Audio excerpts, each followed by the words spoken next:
Hi friends, welcome back to my channel Sipra_free_bird और मैं हूँ Sipra. Hope you guys are doing good. So friends, मेरे video के title से आपको पता चल ही गया होगा, this video is about global unemployment peak. Yes, अभी हम इसमें बहुत सारी चीज़ें डिस्कस करेंगे आज। जैसे कि हम डिस्कस करेंगे इसके टाइप्स क्या है, इसके कॉजेस क्या है, how to deal with it, इसके कंसिक्वेंसेस क्या क्या झेलने पड़ते हैं globally.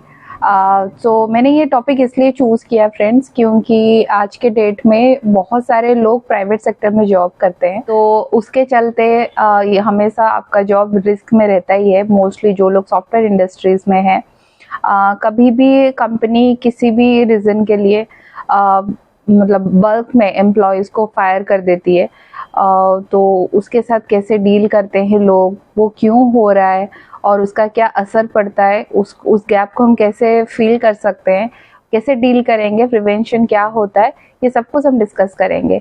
So without wasting any time, let's start today's discussion.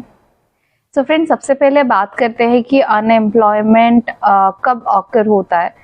सो अगर डेफिनेशन के वाइज जाओ, unemployment occurs when an individual is actively looking for employment but it's not easy to find a job for himself or herself। तो अभी हम बात करते हैं friend कि रिपोर्ट के वाइज, आई मीन स्टैटिस्टिक्स के वाइज अनएम्प्लॉयमेंट का परसेंटेज कितना है कौन से ईयर तक। जितना स्टैटिस्टिक्स का रिपोर्ट मैंने स्टडी किया है उसके अकॉर्डिंग 12.7% है अनएम्प्लॉयमेंट का rate by 2021। Friends, this is the report of the USA. उसी स्टैटिस्टिक्स के अकॉर्डिंग ये सेम सिचुएशन अराइज हो सकता है all over the world, in all the countries by 2023, which is this current year. Now friends, let's talk about the types of unemployment. It has 4 types, जिसमें पहला है structural unemployment, then दूसरा है frictional unemployment, then हमारा third one है cyclical unemployment, then fourth one है seasonal unemployment.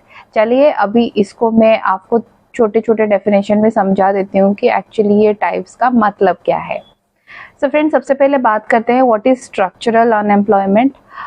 इसका मतलब ये है फ्रेंड्स, जब एक अनएम्प्लॉयमेंट पीरियड एक इंडिविजुअल का बहुत लॉन्ग टाइम तक कंटिन्यू रहता है, बहुत टाइम तक उनके पास जॉब नहीं रहता है, और ये और ज़्यादा गहराई में बदल जाता है जब ये एक्सटर्नल फैक्टर्स के द्वारा और प्रभावित होता है। जैसे हमारा technology update, technology changes, government का कोई न्यू पॉलिसी ऐड हो गया, उसके अकॉर्डिंग उनको जॉब नहीं मिल पाता है, या फिर जो भी कंपटीशन है मार्केट में। सपोज आप एक सॉफ्टवेयर डेवलपर है, आप जिस पर्टिकुलर टेक्नोलॉजी के ऊपर आपका एक्सपर्टीज़ है, सपोज वो टेक्नोलॉजी में कोई न्यू अपडेट आया है, कोई न्यू टूल इंट्रोड्यूस हुआ है मार्केट में जिसके बारे में आपको नॉलेज नहीं है और उसका कंपटीशन बहुत ज़्यादा है।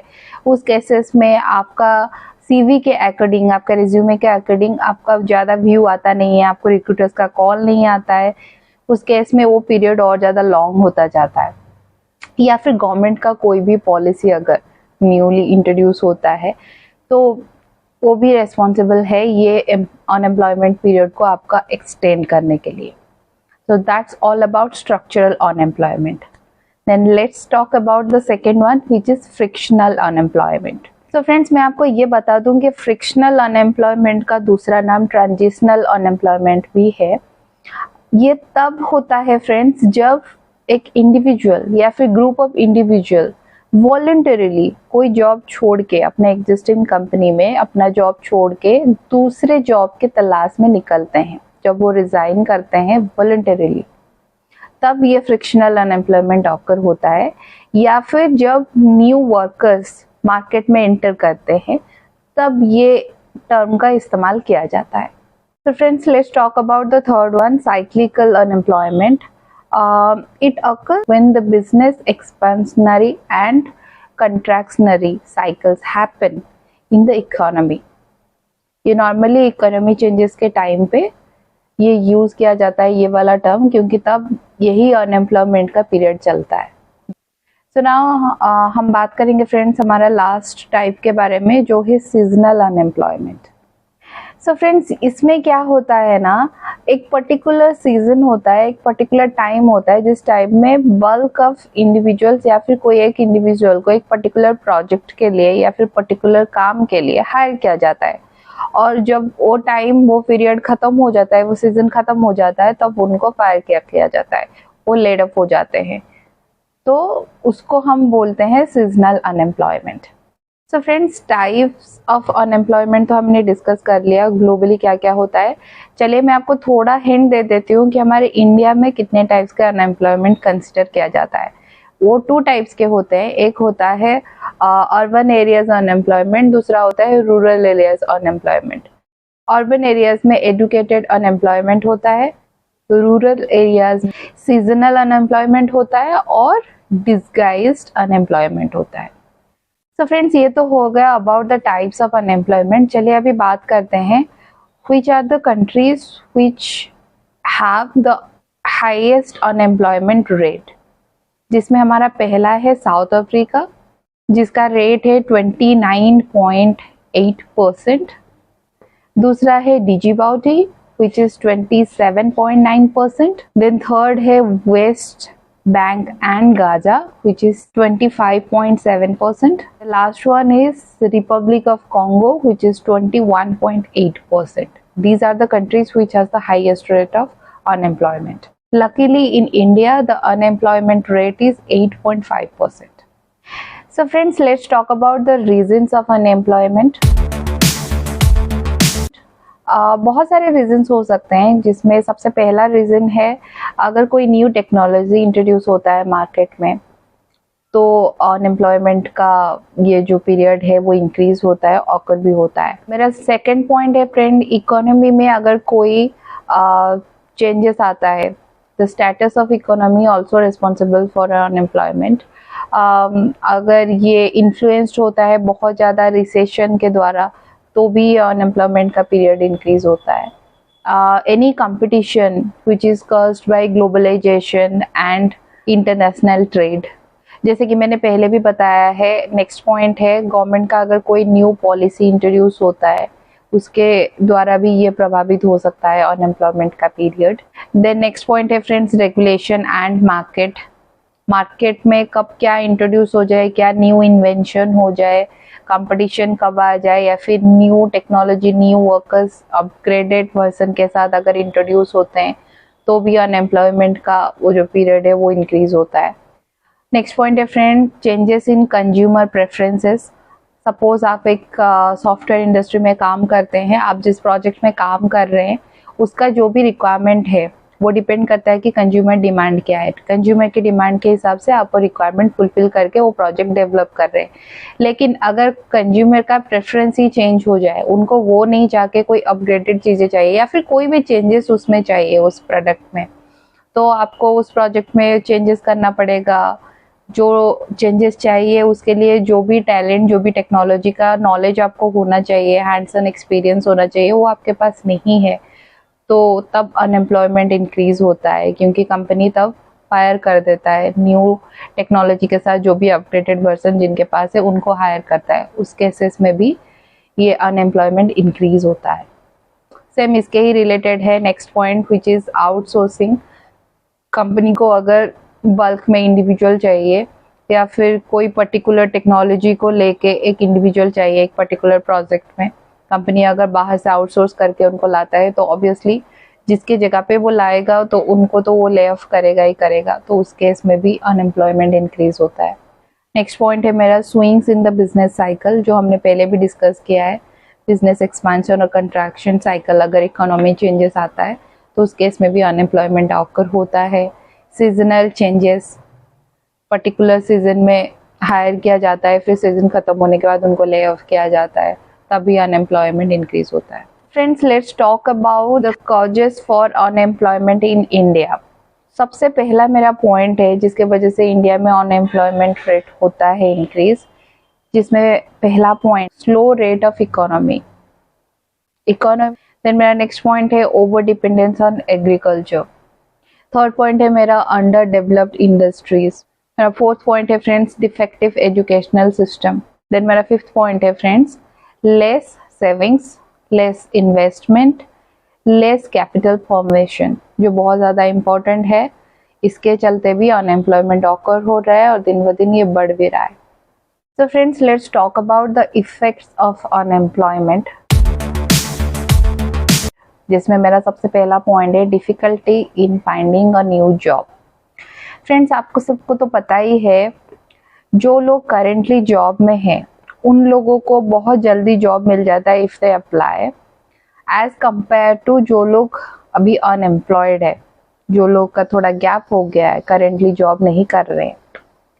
क्यों? क्योंकि मार्केट में इतना ज़्यादा कंपटीशन है ना, हमेशा हायरिंग मैनेजर जो है, कंपनीज जो है, वो प्रेफर करते हैं कि जो करेंटली जॉब कर रहे हैं, क्योंकि उनके पास हैंड्स ऑन एक्सपीरियंस होता है, उनका वर्क फ्लो अच्छा होता है और उनका एक सिंकअप रहता है काम के साथ भी, कंपनी के साथ भी, करंट मार्केट के टेक्नोलॉजीज के साथ भी। तो उस भीड़ में आप अकेले पड़ जाते हो।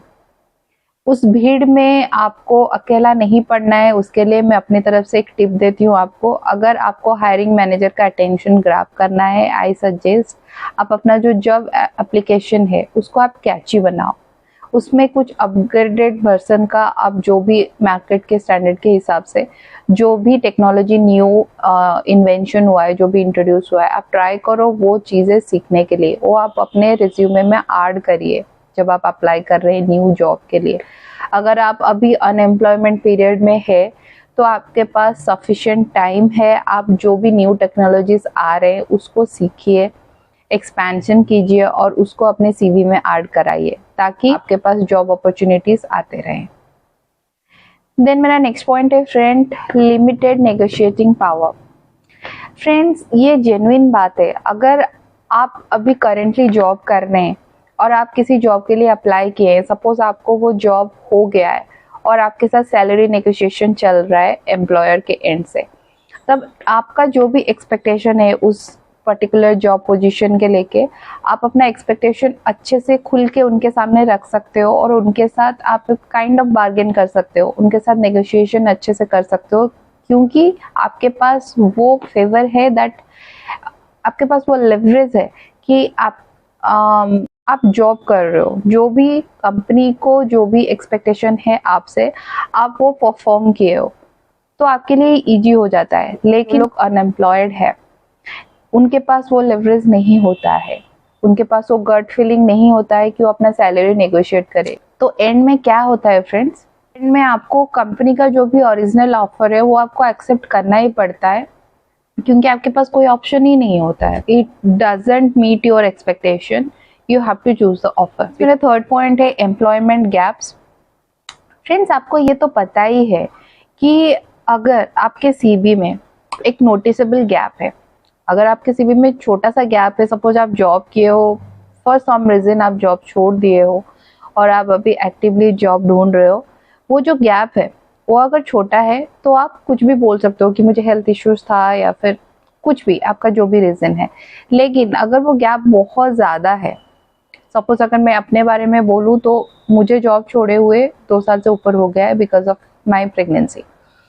वो गैप बहुत ज़्यादा है। अभी अगर मैं कहीं पे जॉब के लिए अप्लाई करूंगी तो मुझे वो पूछा जाएगा, क्योंकि वो नोटिसेबल गैप है। Sometimes it sends wrong signal to the employers.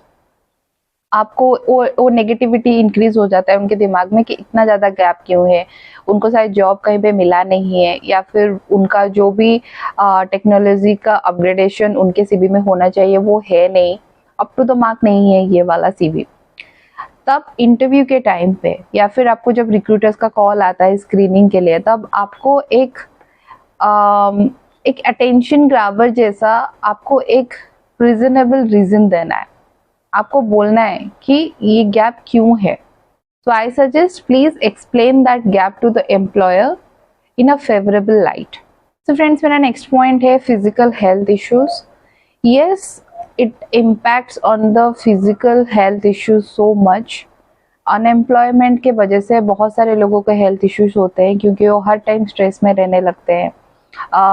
कभी कभी ये भी हो सकता है कि अगर आपका डिपेंडेंसी बहुत ज़्यादा है जॉब के ऊपर, आपके फैमिली का कम्प्लीटली डिपेंडेंसी आपके ऊपर है। तो जब जॉब चला जाता है या फिर आप किसी रीज़न के लिए जॉब छोड़ देते हो, तब हेल्थ केयर एक्सेस करना भी किसी किसी के केस में बहुत ज़्यादा डिफ़िकल्ट हो जाता है। तो उस केस में भी वो लोग स्ट्रगल करते हैं। फिजिकल हेल्थ कंडीशन तो बहुत ज़्यादा इम्पैक्ट डालता ही है to those unemployed people as compare to the people who are currently doing the job. फिर मेरा नेक्स्ट पॉइंट है friend, mental health issues. Mental health issue एक बहुत सीरियस कंडीशन है friend because of this unemployment period. बहुत सारे लोगों को स्ट्रेस, एंजाइटी, बहुत सारे लोग डिप्रेशन में भी चले जाते हैं क्योंकि जॉब मिलता नहीं है बहुत लॉन्ग टाइम तक, या फिर फैमिली का प्रेशर, या फिर कोई भी पर्सनल कमिटमेंट्स होते हैं जो ओवर डिपेंडेंट है आपके जॉब के सैलरी के ऊपर। जब जॉब मिलता नहीं है बहुत टाइम तक, तो ये सारे टेंशन आना तो जायज़ ही है, आपको आता है और आप ओवर स्ट्रेस लेके अपना तबीयत खराब करते हो। आपका शुगर, बीपी ये सब हाई हो जाता है। किसी किसी को रात रात भर ना सो के टेंशन में एंजाइटी, डिप्रेशन जैसा फीलिंग भी आता है। So yes, it's a major issue. So friends, मेरा नेक्स्ट पॉइंट है ओवरऑल सोशल कंसिक्वेंसेस। सोशल और पर्सनल कंसिक्वेंसेस बहुत ज़्यादा भारी पड़ते हैं अनएम्प्लॉयमेंट के वजह से आपके ऊपर, जिसमें मेरा बहुत सारे पॉइंट्स इंक्लूड है। जिसमें मेरा पहला पॉइंट है severe financial hardship and poverty. डेब्ट, आपके ऊपर बहुत ज़्यादा कर्ज हो जाता है। जब आपका कम्प्लीटली सैलरी आना अचानक से बंद हो जाता है, तो बहुत सारी चीज़ें रहते हैं ना फ्रेंड्स लाइफ में। हमारा लोन रहता है, किसी का होम लोन, किसी का कार लोन, किसी के घर में कोई बीमार है, कोई अपने पेरेंट्स का ख्याल रख रहा है, मेडिकल बिल्स, बच्चों की पढ़ाई, बहुत सारी चीज़ें होते हैं जिसके वजह से ये अचानक से मैनेज कर पाना मुश्किल हो जाता है। तो पॉवर्टी या फिर कर्ज जो भी है आपका ऊपर बहुत ज़्यादा हो जाता है। उसको छोड़ के होमलेसनेस, किसी किसी के केस में तो ये भी हो जाता है अगर उनके ऊपर घर का लोन है या फिर वो लोग रेंट में भी रह रहे हैं घर से दूर कहीं पे, जब भर नहीं पाते तो होमलेसनेस भी अक्कर हो सकता है उस केसेस में। Then family tensions and breakdown, then boredom, आप घर पे बैठ बैठ के बोर हो जाते हो तो आपके दिमाग में बहुत सारी उटपटांग चीज़ें चलता रहता है। आप नेगेटिव वाइब्स बहुत ज़्यादा इंक्रीज कर लेते हो अपने अंदर। Then next is shame and stigma. आपको घर से निकलने के लिए मन नहीं करता है क्योंकि बाहर निकलेंगे तो लोग चार सवाल पूछेंगे कि जॉब नहीं है। बाहर की छोड़िए, घर पे भी लोग पूछते हैं। घर पे हमारे जो रिश्तेदार है वो लोग भी ताने मारते हैं। I gone through it friends, so मुझे पता है ये बहुत ज़्यादा मुश्किल हो जाता है फेस करना। तो आप घर पे अपने आप को आइसोलेट कर देते हो। आइसोलेशन का वो जो रेशियो है वो बढ़ता जाता है। आप लोनली फील करते हो, आप डिप्रेस फील करते हो, आपको ऐसा लगता है कि that you are good for nothing, आपसे कुछ हो नहीं रहा है। तो इन सारी चीज़ों की वजह से आप सोशल आइसोलेशन को बढ़ावा देते हो। आप लोगों से दूर भागते हो, सोशलाइज नहीं हो पाते हो, even with your parents also, with your sister, your close friends, उन लोगों से भी आप सामना नहीं कर पाते हो। आपका हेल्थ कंडीशन बहुत ज़्यादा बिगड़ जाता है, आपका सेल्फ एस्टीम बहुत ज़्यादा वीक हो जाता है, कॉन्फिडेंस लो हो जाता है। किसी किसी के केस में तो स्ट्रेस, एंजाइटी इतना ज़्यादा रहता है कि वो नेगेटिव स्टेप भी ले लेते हैं, अपने आप को हार्म करते हैं या फिर कोई क्राइम कर बैठते हैं टेंशन में। नेक्स्ट है फ्रेंड्स हमारा पॉवर्टी एंड हार्डशिप। अगर मैं आपको ऑल ओवर वर्ल्ड में ऑस्ट्रेलिया के बारे में कहूँ तो ऑस्ट्रेलिया में पॉवर्टी का मेन रीजन अनएम्प्लॉयमेंट ही है। क्या आपको पता है friends, 70% of unemployment people in Australia, उनका they earn below the Henderson. अगर रिपोर्ट की माने तो 1992 में ऑस्ट्रेलिया में सिचुएशन इतना ज़्यादा खराब हो गया था। रिपोर्ट की माने तो 1992 में ऑस्ट्रेलिया में लोगों ने बहुत ज़्यादा पॉवर्टी एंड हार्डशिप एक्सपीरियंस किया है, जिसके चलते उनको housing, diet, health issues, clothing, health care, ये सब बहुत ज़्यादा डिफ़िकल्टी महसूस हुआ है। इन सारे जगह पे वो लोग पॉवर्टी लाइन बहुत ज़्यादा महसूस किए हैं उस टाइम। सो फ्रेंड्स, अभी बात करते हैं कि इसका इफेक्ट इंडिया के ऊपर क्या है। अनएम्प्लॉयमेंट के वजह से इंडिया में जो पहला पॉइंट है वो है wastage of man power resource. जो भी लोग इकोनॉमी के लिए एक एसेट थे वो लोग अभी लायबिलिटीज में टर्न आउट हो चुके हैं।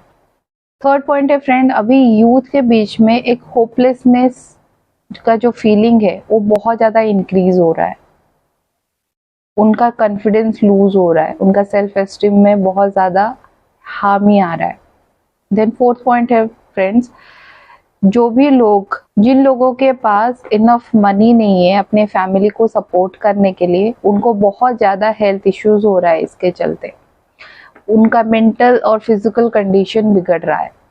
देन मेरा लास्ट पॉइंट है friends, unemployment tends to increase economic overload. तो ये बहुत सीरियस इशू है फ्रेंड्स। तो फ्रेंड्स सबसे एंड में हम डिस्कस करते हैं अबाउट क्लोजिंग द गैप। इसके अंडर मैं आपको ये बता देना चाहती हूँ कि अनएम्प्लॉयमेंट एक इशू है यस, बट ये हर किसी के केस में ऑफन ये प्रोलॉन्ग नहीं रहता है।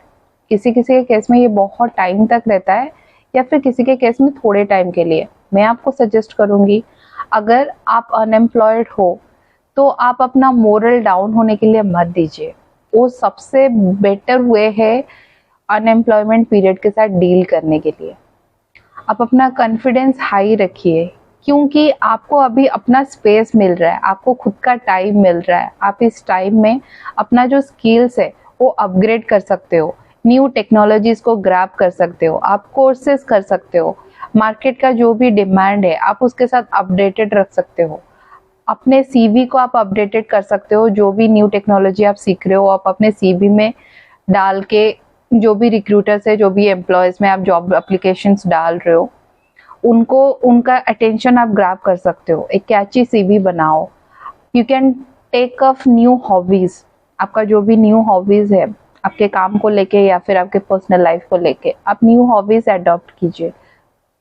इसके थ्रू क्या होगा ना, जब आपको एक नया ऑफर मिलेगा न्यू एम्प्लॉयर से, आप फिजिकली और मेंटली रेडी रहोगे उनको ग्रैब करने के लिए, क्योंकि उनको जो भी एक्सपेक्टेशन होगा वो आपके पास पहले से ही मौजूद होगा। आपको वो स्ट्रेस फील नहीं होगा कि मुझे जाके ये सीखना है। ऑफकोर्स आपको सीखना तो है ही, किसी भी नए जगह पे नया काम पे आप जाते हो तो आपको कुछ ना कुछ तो सीखना ही है ही, लेकिन उनका जो एक्सपेक्टेशन होगा एटलीस्ट आप 50 to 60% मैच करने का काबिलियत आपके अंदर होगा तब तक, तो आप भी कॉन्फिडेंस फील करोगे और आप जहाँ पे इंटरव्यू देके आगे बढ़ना चाहते हो उनको भी एक सेटिस्फाइड लगेगा कि yes we have hired the right one.